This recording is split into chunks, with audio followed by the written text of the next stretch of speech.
What's the date today? 5th. Sure? Yep. Okay. Newsflash, Sunday, April 5th, 1992. In speaking with Steve Kretschmann, fellow Amiga owner, I have learned, or this reporter has learned, that it may in fact be possible that you will actually be able to see Dragon's Lair at long last in this very video letter. We'll give you further updates as you know, we are well into the heart of the 16-bit video game system revolution. And I happen to have a superb example of 16-bit video game technology on hand, which you'll be getting a look at very shortly. As with the Dragon's Lair story, I shall give you updates as they come in.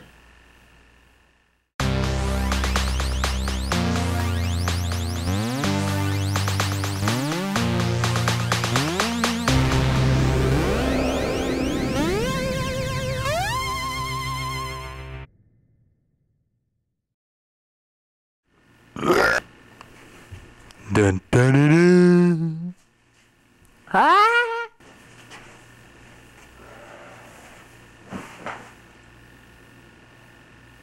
Maybe I should do it from a different angle.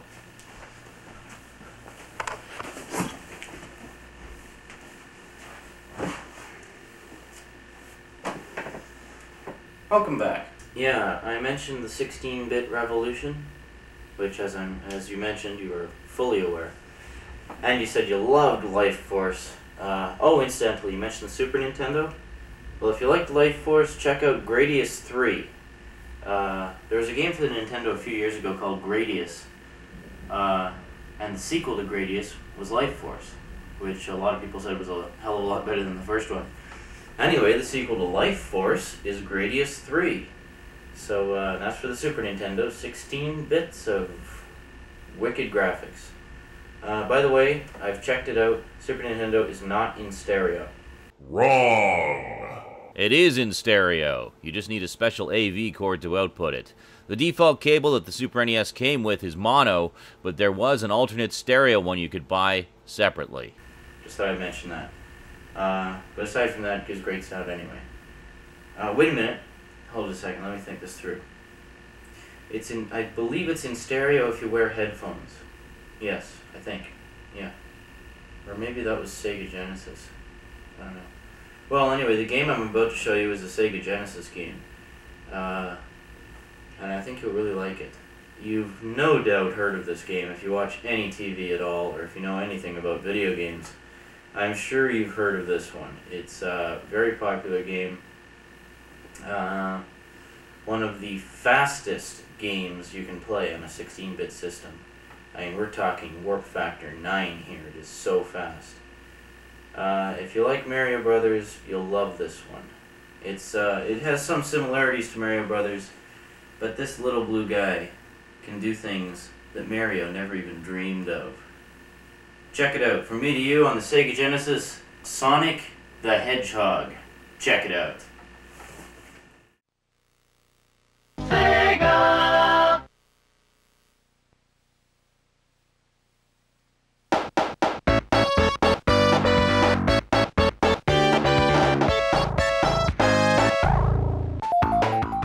Greetings, everyone. This is Sean from the future coming at you to give you some commentary for this retro playthrough. So what we're seeing here, of course, is the original Sonic the Hedgehog. This is where it all began, and this really is at the beginning of the beginning. What we're watching here is a capture of an original VHS recording that was recorded on the weekend of Thursday, January 30th to Saturday, February 1st, 1992. So this is as at the beginning as it gets. I love the little attention to detail with the character there, like how you saw him just precariously balancing on the edge there. So this is a friend and I. We had heard about this game and really wanted to check it out. Of course, we totally bought into the hype. It's like, it's the fastest game ever created. Amazing 16-bit technology. I can't remember if they were getting into the whole blast processing thing at this stage, or if that was later. But anyway, I remember we saw it for rental at one of the local places. Could have been a 7-Eleven. I don't remember specifically, but there was a sign on the game selection there about Sonic the Hedgehog with a warning saying, "Warning, this game is extremely fast."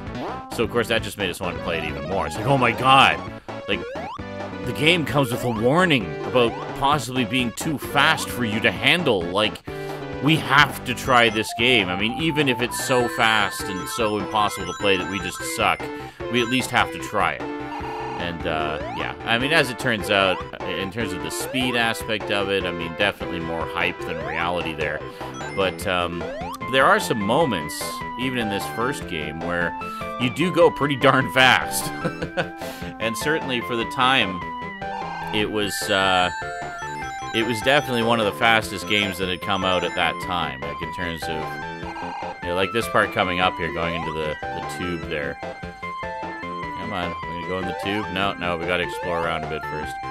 Yeah, but of course, there's so much in the way of platforming elements here that you don't always get the opportunity to go faster than you can handle. Oh, here we go. There we go. Get a little bit of speed there. Ah, man, this definitely brings back some memories. So this is significant for me personally, well, I guess both of us, because prior to this game, the thing we would normally rent when we wanted to rent a game for the weekend would be an NES and Super Mario Brothers 3 or, you know, some other NES games. But, so this, I think, could very well be the first 16-bit game that we rented. And then, of course, Super Mario World came out, I don't know, not too long after this. So then we went back to Nintendo Land quite a bit. But we did rent a Genesis a few times, mainly to play this. But for the most part, we would still rent Nintendos. Eventually, I actually got my own Sega Genesis, so we would just rent games. We didn't have to worry so much about renting the system. But we would rent the NES and the Super NES because I didn't own them. So we would rent the game systems and some games and, you know, make a weekend of it. But that was pretty, you know, pretty standard part of our weekend routine, was renting a game system and a bunch of games and then just going to town. And there was usually copious amounts of alcohol consumption as well, because you can't beat playing Super Mario Brothers 3 drunk. But,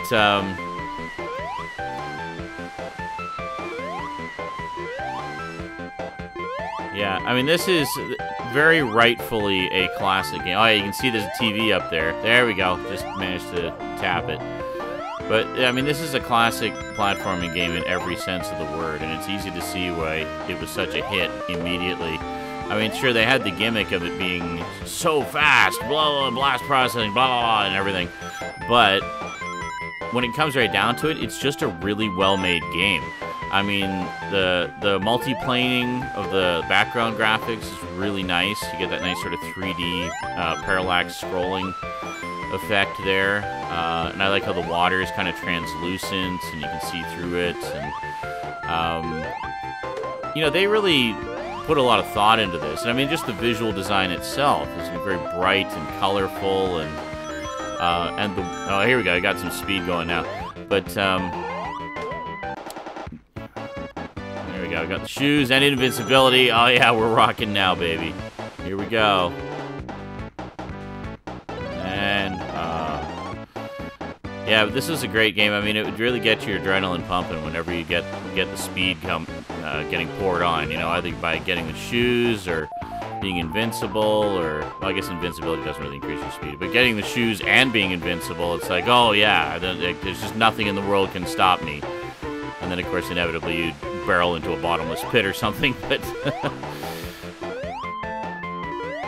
yeah, this is great stuff.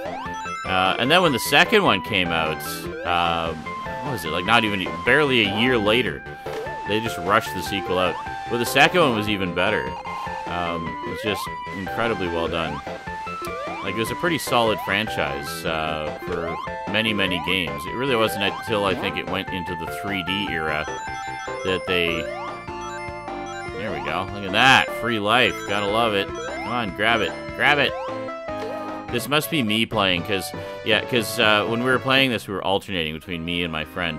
But this must be me playing because I'm really anal about getting every single ring. See, if I go back for it, yeah, this is definitely me playing. I can tell. I must have all of the rings, see? Even at... and I die because I got greedy. That is so typically me. And this is probably... I think this is my friend taking over. Yeah, okay, he's getting a little running start. And... yeah. But see, I mean, you can... The thing that's great about this game is... and this goes for many of the Sonic games... is that it really leaves it up to you how you want to play it.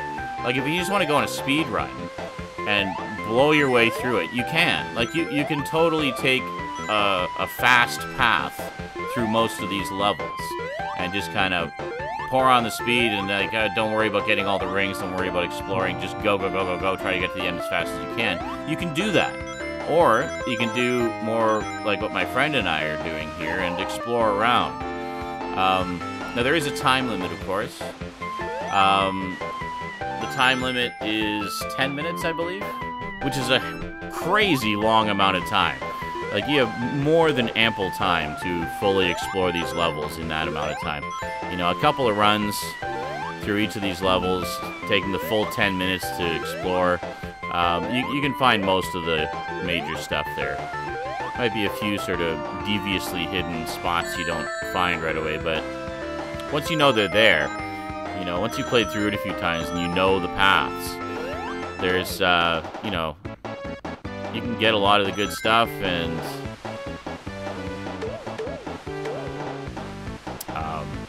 save and get to the end quickly, well within that time limit.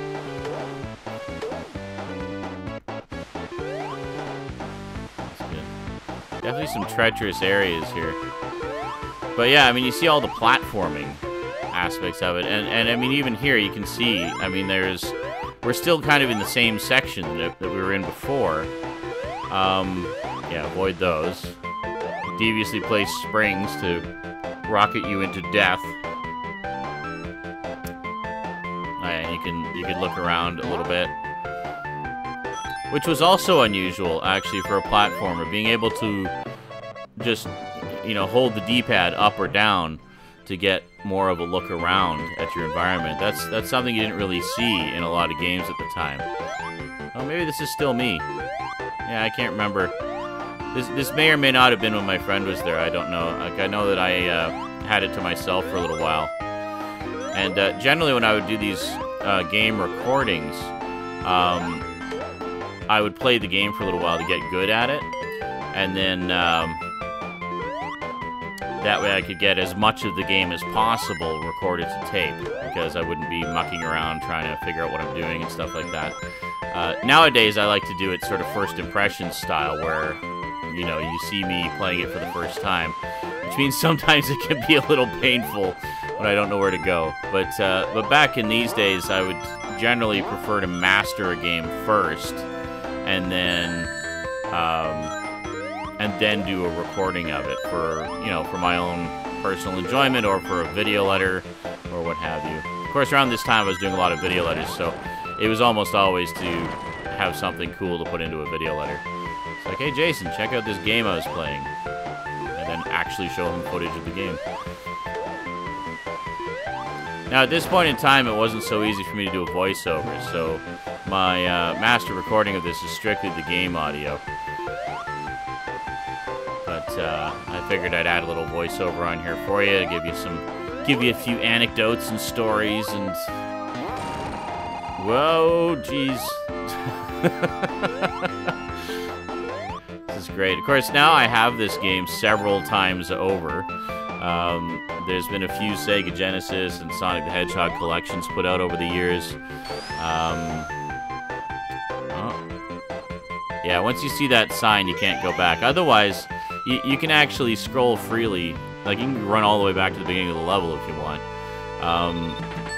Which is another thing you didn't see a lot of at the time, was giving you just near total freedom to explore the levels. You go back and forth and up and down as much as you want. You can look around.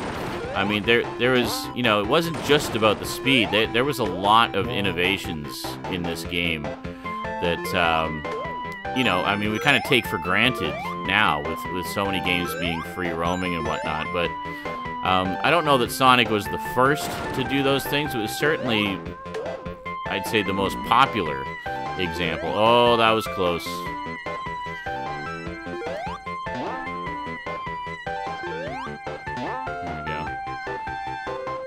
So every world, there's the balancing act again. I know, little flourishes to the character animations like that have always amused me. Like either when they're trying to balance on the edge, or they're, you know, or they're getting, or you have like the idle animations where they're just like standing around, getting bored, waiting for you to move. I always like stuff like that. It was often one of the first things I would do when I would get a game was just have my character stand around and do nothing for a bit just to see if they had any idle animations for it. It's always a nice little treat. But, oh, yeah, don't want to go down there yet. That's a one-way trip.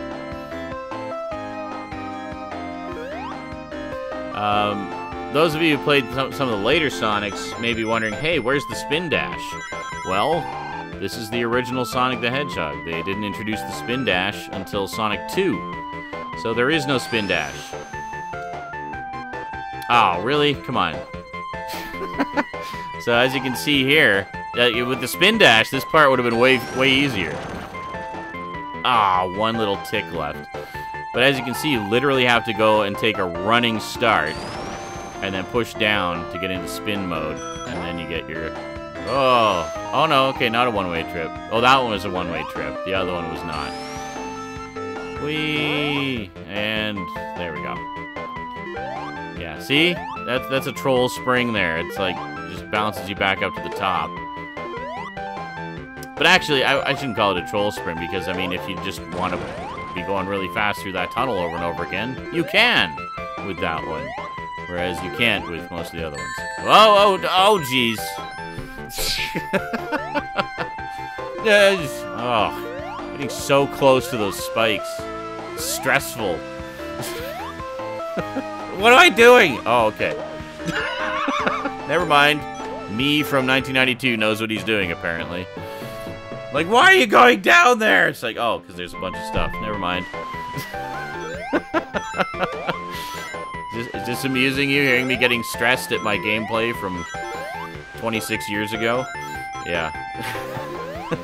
God, this was 26 years ago, wasn't it? Well, I guess so, yeah, because last year, 2017, was Sonic the Hedgehog's 25th anniversary. Wow. I should really do a playthrough of these old games again. I've got them on a variety of platforms. I know I've got a collection of these for the PS3, which is quite a nice collection, actually. And it has Sonic 1, 2, 3, Sonic Spinball, and Sonic and Knuckles. And I think it has all the Game Gear ones as well. It might be. I have a couple of PS2 collections as well. It might be on one of the PS2 collections. Actually, I know the Sonic Mega Collection Plus has all the Game Gear games as well. But man, watching this is really making me want to play it again.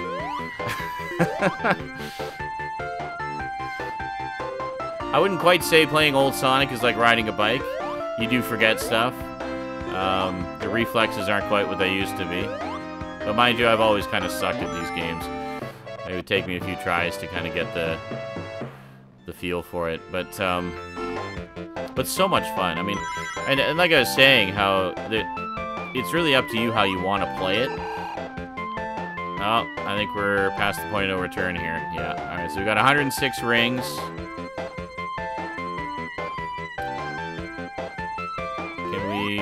Can we go back? No. Is it gonna let me go back? No. What am I doing?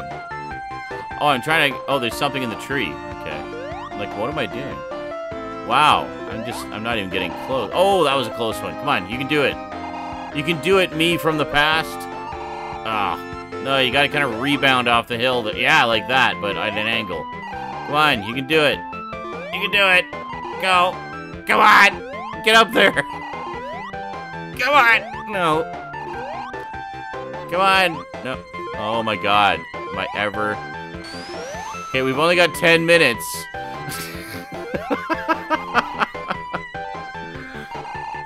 And this is how you run out of time, ladies and gentlemen. You find that one stupid thing that you can't reach, and you just, yeah, fuck it, I'm out of here. Alright, here we go. First boss battle. Fighting the evil Dr. Robotnik. I gotta be honest with you, the boss battles in Sonic 1 are stupidly easy. Like, pretty much all of them are stupidly easy. In fact, I'd even go so far as to say they are the easiest part of the game, and it's the actual platforming that does you in more than anything else. I mean, look at this. This is such a simple pattern, and there's save spots in both lower corners. And there you go, he's dead. That is literally it. That is the entire boss battle. We have won. So go in there, save all the animals, and we did it. Act 1 complete. Oh yeah, basically you're stopping Robotnik from turning all the animals into robots, in case you're wondering what the goal is there. Yeah, I think I talked about that in the retro commentary. So now let's take a look at one of these special stages. This is the first one. Now how you would get to the special stage is you would have to finish Act 3 of a world with a minimum of 50 rings. Then the giant ring would appear just past the goal. You would jump through the giant ring and then be able to enter the special stage. So let's take a look and see how I did on the very first one. Okay, so as you can see, had 88 rings, got the giant ring, jump into the giant ring. What will happen, I wonder? Jumped into the giant ring, and... Whoa, what's this? Okay, this is the special stage. And basically the special stage, the goal is to get a Chaos Emerald. Now there are 7 Chaos Emeralds to be found throughout the game, and the goal is to get all 7 of them. If you get all 7 of them, then you get the real ending of the game.